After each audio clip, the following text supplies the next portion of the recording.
BRS ప్రభుత్వం రాకముందు ఎందుకు నీళ్ళ ట్యాంకర్లు ఉండేవి, ఎందుకు వీధి నల్లాలు ఉండేటివి, ఎందుకు ఆడబిడ్డలు నీళ్లు మోసేవాళ్ళు? నెంబర్ 1. నెంబర్ 2, తాగునీళ్ల కోసం ఉన్నటువంటి సమస్యను కూడా మేము ప్రయారిటీగా తీసుకొని, అత్యంత ప్రాధాన్యత తీసుకొని అద్భుతమైనటువంటి మహా అద్భుతమైనటువంటి పథకాన్ని రూపకల్పన చేశాం. బీఆర్ఎస్ రాకముందు, కేసీఆర్ ముఖ్యమంత్రి కాకముందు ఈ రాష్ట్రంలో వాళ్ళు నిర్మించినటువంటి ట్యాంకులండి, తెలుగుదేశం కానీ కాంగ్రెస్ కానీ చేసినటువంటి నిర్మాణం చేసిన ట్యాంకుల సంఖ్య 17,500 గ్రామాలలో ఉండే tank. Over head service reservoirs అంటే మనం OHSR అంట. 10 ఏళ్లలో మేము నిర్మించినటువంటి ట్యాంకులు సుమారు 18,000 అంటే వాళ్ళ 58 ఏళ్ల పరిపాలనకు మించి మేము కట్టినాం.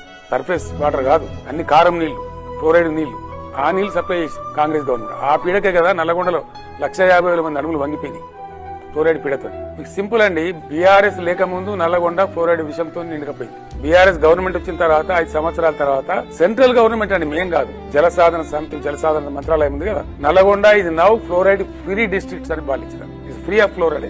WHO ఇచ్చింది, world health organization, but for mission Bhagiratha. అంతకుముందు లేదు. ప్రజలు సస్తానే ఉన్నారు, నడుములు వంగుతానే ఉన్నాయి, కానీ ప్రభుత్వాలకు పట్టలేదు. ఇది చిన్న సన్న పథకం కాదండి.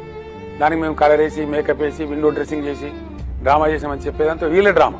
ప్రతి ఇంటికి నల్లా పెట్టించినామండి. 141 మున్సిపాలిటీలకు నీరు సరఫరా చేస్తుంది. ₹1 నల్లా కనెక్షన్, ₹1 నల్లా కనెక్షన్ పెట్టి ప్రజలకు నీళ్ళు ఇచ్చినాం. ఏ కాంగ్రెస్ చేయలే, ఏ టీడీపీ గవర్నమెంట్ చేయలే, ఎవడి చేయలే. హైదరాబాద్ లో 20,000 లీటర్ల నీళ్లు ఉపయోగించుకునే వాళ్ళకి ఫ్రీగా ఇచ్చినాం. This is mission Bhagiratha.